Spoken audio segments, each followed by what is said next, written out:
Friend, do you remember that particular shop where your parents always purchased their groceries? And sometimes if they did not have enough money, they would send you there to purchase things on credit, yeah?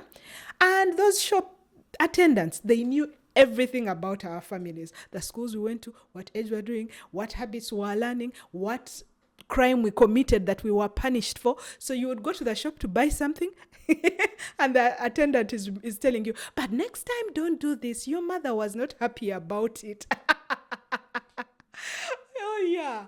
Or have you noticed that there's a particular hangout you like going to, either because the manager there is kind or the waiters and waitresses remember what you usually order, they know your name. It's like there's always a warm ambience. The vibes there are always so cool. That just rings a particular bell in my mind, and that's social capital.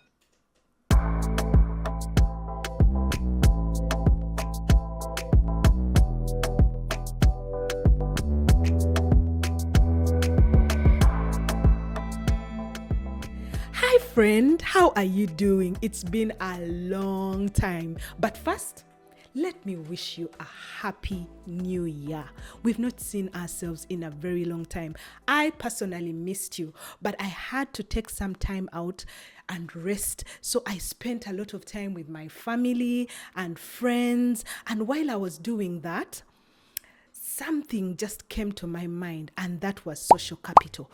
What it actually is, how it can be an asset, how we can use it to advance. So that is what I have really been meditating on since this year began. Welcome back to my channel. This is Emma here on Searching Lights, the place where we share the things that inspire us as we aspire to be emotionally whole adults. So how have you been? Pierre Bourdieu, a French sociologist, views social capital as a resource accessible through institutionalized relationships, whereas James Kuhlman, a famous artist for Disney Studios, focuses on the trustworthiness of the social environment, information flow, and forms that facilitate intergenerational mobility. So, friend, let us think of social capital like a bank where we deposit goodwill, kindness, love, trust without expecting anything in return. But in due time, you can come and withdraw. Because most of us are like hunters, yeah? We don't like networking. So we only go out when we are hungry. You know, hunters, they only go out to look for food when they are actually hungry. And that is how most of us are. But let us look at social capital from the point of view of a farmer, right? A farmer plants the crops, takes time to look after them, watches over them as they grow, and in due time, he expects a good harvest. Yeah. So for me, it is more authentic than transactional. Let's look at it as an engine for opportunities. Because to be honest, most of the job opportunities we have gotten in our careers are mostly through referral. For those of us who have business, most of the time, we get clients through referral. That's why we ask people to follow our social media handles. That is why we ask people to comment about our businesses so that other clients can see their referrals and join us. So this is a place where we can actually get various opportunities in an expounded way. I have a friend who is a very, very talented graphics designer. And while she was at her workplace, she was always nice to these interns, yeah? Showed them the loops, showed them how they can do better, helped them see mistakes that she made so that they don't have to make them. And all this while, she was just thinking, okay, I'm being nice to these interns. But several years later, one of these interns became a big shot and had a big opportunity. Guess who that person called first? Of course, the one who had deposited in them earlier, yeah? And then it can also be a safety net in times of crisis. Friend, life is not only about getting ahead. It is also about having a fallback position in times of crisis or in times of need. Because just look at it this way. Most of the times we have people, for example, if you've lost loved ones, it is your friends that are going to come and comfort you and look after and mourn with you. If you have a business, your first clients will be your friends, that like the people in your circles. Yeah. So that is where if like you're in trouble and you need some finances, you're going to call up your friends and say, hey, please help me out. I need, can you lend me this kind of cash? So this is why we need to do this. And it is also an accelerator of knowledge, because friend, we don't have to know everything or learn everything the hard way. Just imagine being in a new city and trying to navigate it without a map. That would that would be hard. I'm even just thinking about it right now, and I'm like, I would totally get lost. I would totally get lost. So when we need knowledge or when we need to learn about something, we get this knowledge from the people around us, because we learn something from people around us every day. They know something that you don't, and they help you. They have seen something in line with what you're trying to do, and they will help you. And then we also have to be more of a fountain than a drain. Oh my God. Let us be intentional about giving more than taking. If you know people that could benefit from knowing each other, connect them. I have a friend. She always has a connect. Like, you tell her, I'm trying to find a graphics designer. She's like, I know someone. I'm trying to find a website designer.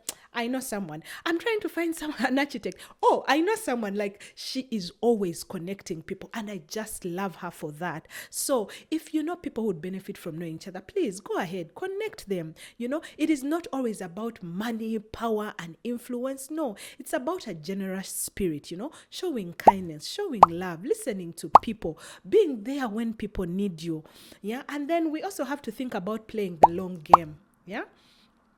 Our biggest opportunities, I'm sure most of us have experienced the fact that our biggest opportunities sometimes come from outside our close-knit circles. Yeah.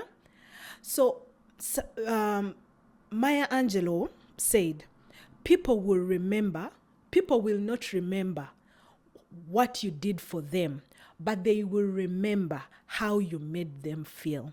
So every time you're around people, leave a lasting impact, leave a good, but being authentic and natural.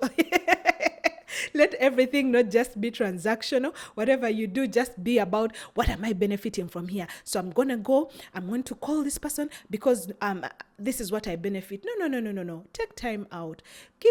Check on people. Send messages and say, how are you doing today? If you know someone is looking towards something, ask them, how can I help? If you know something about a goal your friend is trying to achieve, share that knowledge, because if you don't lend this help, then in turn when you need it, because most of us are complain, and then we have to show up consistently. Oh my God. I know that most of us don't like networking, but if someone invites you for a book launch, yeah, show up. Show up even if for a short time. If someone invites you for a social gathering, please show up. Most of us have focused on our professional commitments and ignored the social ones. So when we finally leave those jobs or lose those jobs, that space around us is empty because we have not nurtured our social commitments. Then you start calling up people and saying, hey, I was thinking, can we go for lunch today? And people have already moved on from you. And then you start saying, I hate people. People are so mean. But you did not deposit when the time was there. So just show up consistently.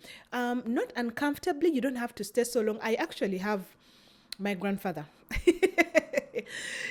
I don't think he likes social gatherings, because whenever there's something happening at home, he will show up. He will show up late. I'm not saying show up to places late, but I'm just saying he will show up late, but then he will also disappear without you even know him, but you will remember that he showed up. So that's what I'm saying. Okay, don't just come to people's social gatherings and be empty, but come, socialize, talk to people. You never know who you will meet in that place. It could be your next business partner. It could be someone who will open a door for you that you have been trying to knock at for so long. So yeah, these social commitments are really important. And let me tell you a fun fact. The amount of wealth you will make is tied to your social circles. Trust me, believe it or not. Because you see, someone will see what you're good at, and then they will recommend you to someone who needs that, or to someone who you can benefit from. So wealth is not just about, sometimes we look at social capital as just, the finances or the economy. No, the way we consider capital, it just has to be finances, economy, what, but even there's the social being, because we as humans actually need each other. So friend, what am I trying to say in all this? This year, just make some small, unconditional, intentional relationships and let me know what happens in the comment section. Thank you so much for your time. Please remember to like, to subscribe, and to share this channel with everyone that you meet along the way. See you soon. Bye-bye.